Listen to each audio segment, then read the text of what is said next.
Authors Over 50, Writing in Life's Sweetest Third. Authors Over 50's weekly podcast celebrates writers and their journeys to publication. Writing after 50 is a whole story on its own, so let's skip to life's sweetest third and talk with authors about their journey from pen to publish. Welcome, I'm Julia Daly, your host, and I invite you to listen to interviews with writers who've achieved their goal of publishing a book just later in life. We've seen award lists for under 30 or under 40, but I've yet to see lists for those who've achieved a significant milestone of their own, launching a new career and publishing their first book after the age of 50. We will hear about these authors' inspirations, struggles, strategies, and the smell of that first book. These writers' journeys inspire me because I'm one of them. My guest today is the author of her debut novel, Messenger, a finalist for the Feathered Quill 2022 awards, and author-creator of the serial podcast, Messenger, a novel in 16 episodes, which she launched in 2020. She earned an MA in English from the University of Virginia. Her short stories have appeared in many literary magazines and journals. In addition to fiction writing, Liz has spent her professional life writing and teaching. Her last teaching post was co-leading a memoir writing class at the city jail. We'll definitely have to hear more about that venture. She shares her current 1891 home located in one of Richmond's oldest neighborhoods with her husband, and her second floor writing desk overlooks the James River. Sounds idyllic. Welcome to Authors Over 50, Liz Keller Whitehurst. Thank you so much, Julia. It is a pleasure to be here, and I'm looking forward to our conversation. Well, I'm so delighted to have you. I love old homes and have restored a lot of those, and the James River sounds just wonderful. So you have a great place to write. I really do. We live in a part of Richmond called Church Hill, which is really one of the oldest neighborhoods here. So it's very full of history and beautiful architecture, parks. And it's sort of, this ties in with our conversation today. It was a dream of my husband and I to live here someday. And we raised our daughter and lived for 30 years in a newer part, actually one of the surrounding counties of the city. And then once she kind of took wing, we started dreaming again about getting up here, and through really unusual circumstances found this home that does have such a beautiful view. We're sort of up on it's a hill, Church Hill, up on a hill, and we look down. Actually, as I'm talking with you, I'm looking down on the river, and there's some people fishing today, and the buds on the trees are coming out, little bit of green. So it's very beautiful. Well, Liz, our first question on Authors Over 50 is always, what took you so long to write your first book? Well, I have been writing all along since I was a teenager and have written multiple books, but this was the first book that I was able to find a publisher for. So it's actually the culmination of a long, long journey. Well, and then you took a very unique journey. We want to hear about how you placed your novel in a podcast. Well, I had written Messenger, and I have an agent, and an agent was representing me, and we were getting a lot. Their book was ready to go. We were getting a lot of reads, but no takers. And then it was the holiday. This was the end of 2019. Then it was the holidays, and then in spring of 2020. We all know what happened, COVID. And so we just realized that the chances of this book, being published in the traditional way, particularly at that time, were getting slimmer and slimmer. I felt that my book, that Messenger, had a message and was timely for the challenges and struggles we were going through. And so I woke up the day before my birthday in 2020 with a message that I had to figure out a way to get this story out. My first thought was to make it an online blog and just, offer it. But I really wanted to do it episodically, sort of as they did in the 19th century. That's how all novels were published. They would come out serially in magazines, and people would wait, with bated breath, what was going to happen to their favorite characters. And I think there were even some riots when magazines, weren't delivered in time for people to find out, sort of, I guess, like our soap operas of today. Anyway, I talked with some creative friends of mine and, bouncing these ideas around. And one of them in particular, Rachel Pater, said, what about a podcast? Podcasts were becoming more popular at that time. And this was when Zoom was Zooming. And people were practically on screen 24/7. And she said, I think it would work so much better as a podcast because people can listen as they're walking or doing the dishes or just trying to relax and kind of deal with this new reality. And so I had experience with making podcasts. She had done several herself and is a vocal actor. And so she offered to narrate it. And our team sort of fell into place. So it happened very quickly. We came up with the idea in March of 2020, and we launched it in the summer. And so we divided my book. It was very well suited to a podcast because it's told in multiple narrative forms. Short segments. It's very character driven. So anyway, it was very well suited for that format. And so we launched it in 16 episodes, divided the book in 16 episodes, did some other things with it. One of the things that was the most exciting was inviting our listeners to send in their own real life messages that they had received, life-changing messages that they had received. And so we were able to do 2 bonus episodes just of those, recording those, which was really beautiful. And so it ended up being a wonderful creative COVID project. And because of, I guess, timing, and I had developed, a listening community around the book, was able to get a publisher interested in that in the fall of 2020. And then Messenger came out. Actually, it was 2021, early 2021. And the print version of Messenger came out in October 2021. So that's sort of the story. Very unconventional, but appropriate and successful for this book. Well, I'm just so impressed with that. I'm seeing a lot of buzz around your book, and I think coming out in that unconventional way just brought much more attention to it than just launching a print book right off the bat. So that's very exciting.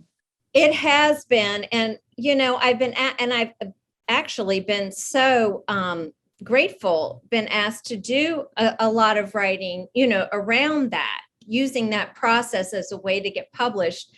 And honestly, it was no great, strategic plan or anything. It was truly organic. It was truly a heartfelt sense that Messenger had something to offer people at this time. And step by step, it happened. Well, it worked, and I would certainly take the praise and say, yes, it was our strategic plan all along. Well, tell us about this novel, because it is unique and has a wonderful premise. Thank you. Yes. Well, Messenger is set in New York City, and it tells the story of this mysterious woman who is going around the city giving life-changing messages to seemingly random people. And Alana, who is a young journalist who is seeking to make her name by telling Messenger's story. So that is the premise. And they do meet, and a relationship is formed. And through a series of circumstances, Alana shifts the trajectory of the story. And the ending is quite unexpected to Alana, and hopefully to the reader as well. Well, why don't you take a few minutes to read a passage to us from the book? I would love to. Let me set it up quickly. This is the very first page of the book. The book is, as I said earlier, is set up using multiple narrative forms. So we have Messenger's composition book. We have Alana's notebook. There's a narrative, more traditional narrative that runs through it. We have lists. We have texts. So there are lots of different forms that are used to tell the story. And this first section starts with an entry in Messenger's composition book. This is a book that Alana asked Messenger to keep because she's trying any way she can to get the information she needs to write this story. So this is Messenger's composition book. Call me Messenger. Don't be afraid. Don't be anxious or worried. Everything's going to be okay. You want to know, want me to write it all down. Well, I like to write. Ooh, I love this notebook. Lots of clean, blank pages. They smell so good. You think you're pinning me down, honey, but you're in for a surprise. Everybody is. Oh, well, if it'll make you happy, here goes. You want to understand what's going on here, what I've been trying to do? Well, you know how in books or stories, writers will use lots of symbols instead of saying what they really mean. Something stands for something else. This won't be like that. I'm going to tell you what's what, but don't expect too much. Look, you can't figure it all out, no matter how hard you try. Let's just say the swerve's a hint, a wink, a little nudge along the right path. This is how it's done. You wait and wait. You won't know it's coming. You wake up one morning, it's sunny or it's cloudy. You get up early or snooze for a while, doesn't matter. The day will seem like any other. What I mean is you will have no idea anything's about to happen to you. That just around the corner, on your way to work or to the store, the message will come. You'll realize everything that's happened in your life, whether you ate pancakes or oatmeal every morning for 5 years as a child, whether you like blue, whether you're right or left-handed, every single thing you've ever done or thought or experienced will come into play. You might feel happy or elated or afraid or terrified or want to cry or laugh or scream. Doesn't matter.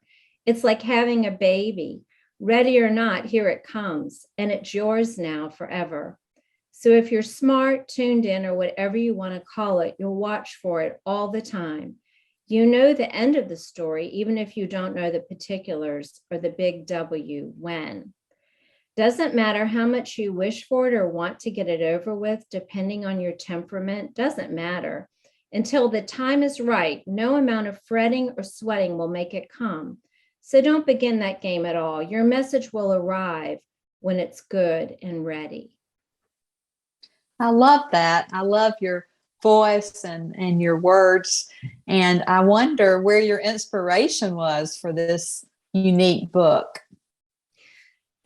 Well, that's another journey. The idea for this book came to me a long time ago, in 2013, actually.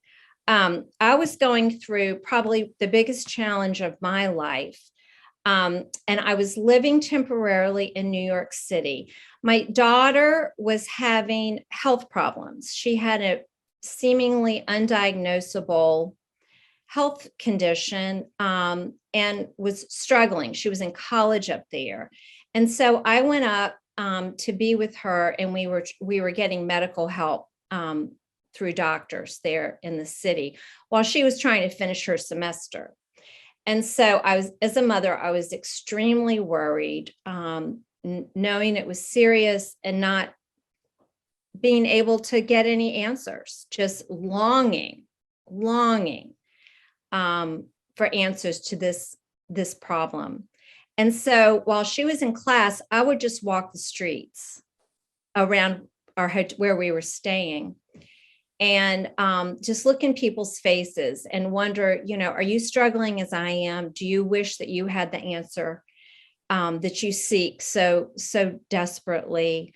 And wouldn't it be wonderful if someone would just walk up to me and say, this is what is wrong with your daughter. This is the answer. And so that was really what got this whole ball rolling. And the other thing that was related to that time period was, as a writer, I use writing as a way of processing my life and understanding it, and also just to calm myself. And so I would observe people, conversations, settings, things that delighted me, things that disturbed me. And so I would just sketch. I would just, do some writing around it as a means of keeping my sanity. And so all the descriptions that are in this book, as Messenger and Alana are walking and talking, are actual experiences that I observed in New York at that time. So they are actual descriptions of settings and people, experiences that I witnessed while I was there. The happy news is that we were a brilliant young doctor at Weill Cornell Medical Center was able to diagnose my daughter, and she's fine and thriving. And we all got through that time period. And also, as a result of that, we have this book. And I'm fascinated by the real life messages, the actual people who reached out to you. That was really building a community around your book. And I'm sure there are some really important messages that came through to you. It was so exciting. And people continue to do that all the time. It's almost like people like to tell about, I don't know, supernatural experiences they've had, when they know that you're sort of open to this. It happens that almost every time I do a book signing or a talk or anything, people will say, well, something like this happened to me. And then they'll tell me their story. So yes, both of those bonus episodes, I just love so much, because people were so generous in sharing, and messages would come from those accounts. Sometimes it's from a stranger. Sometimes it's from people they know that deliver the message, something that they need to hear at just the right time. Some of them were supernatural in that they felt that they were getting a message from a beloved, who had passed. And then some of them, sort of like what I was just describing, my own message, you've got to get this story out, were internal. Were just messages that seem to come to them from who knows where. Well, that's been my favorite part of the writing journey, is hearing from people who had adoption in their own families, because that was my story. I was an adopted child, and so I I wrote that thread of memoir in my own book, No Names to Be Given. And just hearing from other adopted children, from birth mothers, and from adoptive parents, has been just so important. And I think as writers, when we get that feedback from people who, really loved our books and felt something important from them, I think that's got to be our greatest reward for writing the books. That is beautiful, Julia. And that is so powerful. You opened up a channel that these people would feel safe to come and share. And that is so powerful, that means of connection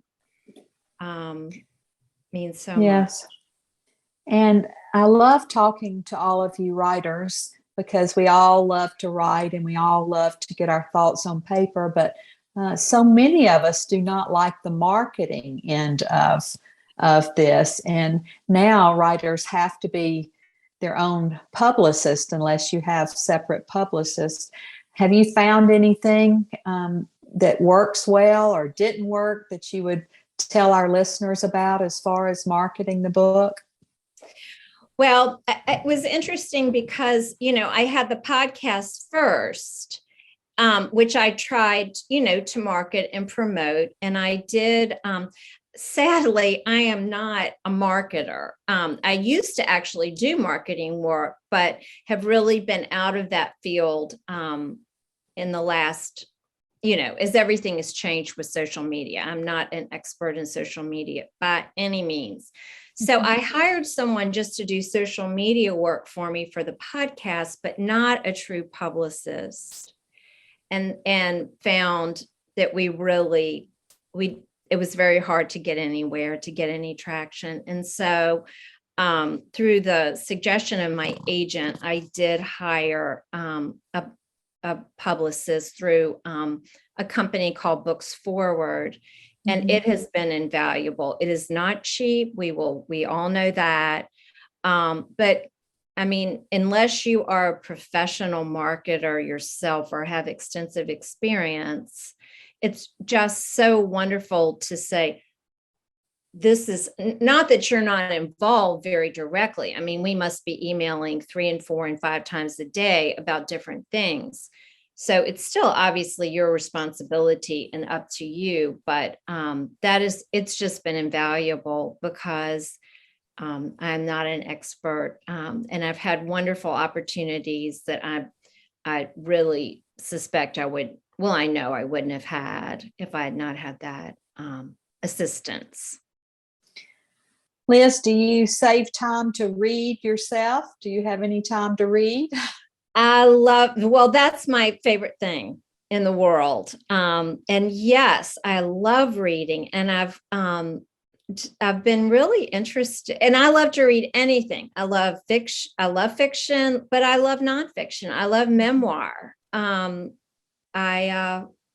just interested. I love to read about theology and spirituality. Just love lots of different types of writing. Is there anything that you're reading right now that you'd recommend? I am reading a really long, interesting book called The Books of Yaakov, and it's written by, I actually have it right here because I'm nervous to say her name. She's a Nobel Prize winner. It's Olga Tokarczuk.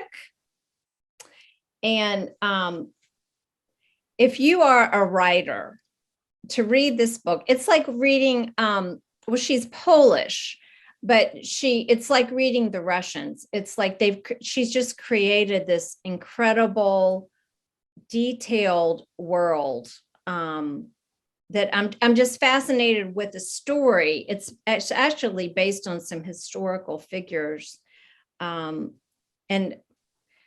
amazingly, it's set right in the Polish or Ukraine geographical area. So many of the cities that she talks about and describes are the geography that we're learning from a very tragic and horrible perspective right now. But the ability, what I always am intrigued and about, love as a reader, but then I'm also fascinated craft-wise as a writer, is when a world is created that is so complex and detailed and real. A writing teacher taught me about this concept of the narrative dream, that the sign of good writing is that you never awaken from the narrative dream. Anything that kind of wakes you up a little bit or jars you is something's not quite right there. But when a writer can create a narrative dream that you truly are in another reality, I just admire that so much. Oh, yes. And you've done that very well yourself. And I have to listen to editors sometimes who say, you threw me right out of that story, just like you were throwing me out of a car. And I was like, really?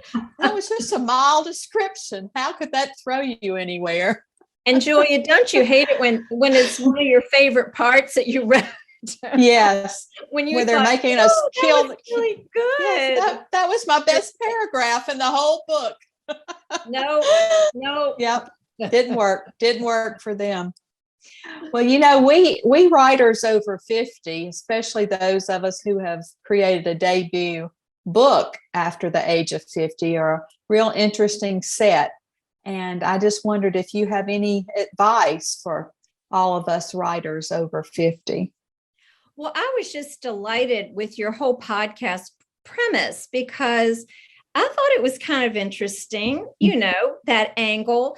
And you really are the first person to ask me about it, which I don't know what that means, but I find it interesting.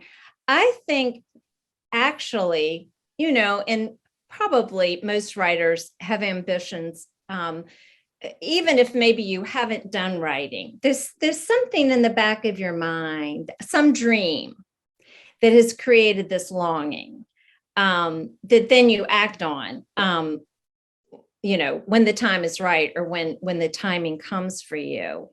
But I just think it's a great time in my life. I would have, I love for it. I long for it. The character of Alana, a lot of her, the young journalist who's trying to make a name for herself, and she's very ambitious, voices a lot of the feelings I had as a younger woman of, just wanting to have my voice heard, to contribute, through this avenue, through this channel. But I'm just so happy and delighted it did happen. And I think, I hope, I suspect, the whole experience is richer for me, that I can have a perspective that maybe I wouldn't have had.